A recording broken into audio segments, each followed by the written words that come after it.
Hi guys, in this video I will show you how to add Binance Smart Chain to MetaMask. For that you will have to open your web browser and then you will have to launch the MetaMask Chrome extension.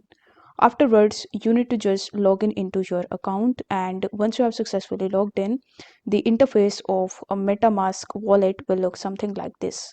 Now over here, if you click on the top left hand corner, you are going to see the available networks. And as you can see over here that currently I don't have Binance Smart Chain. So in order to add it, you simply need to open a new tab, and in the search bar of it, you will have to type bscscan.com.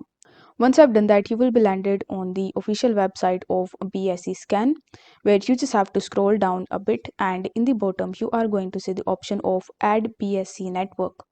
So over here you will have to click on this tab, and then this type of pop-up will open in front of you.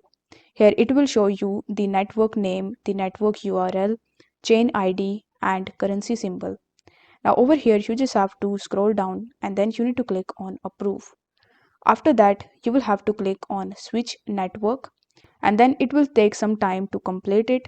Once done, you will have to come to your MetaMask tab again, and as you can see over here that it is showing that you have switched to BNB Smart Chain. Now over here you will have to press got it, and if you want to use it, then you will have to click on the top left hand corner, and you can select your network as BNB Smart Chain Manet. If the video was helpful, then don't forget to like the video and subscribe to the channel. Thank you so much for watching.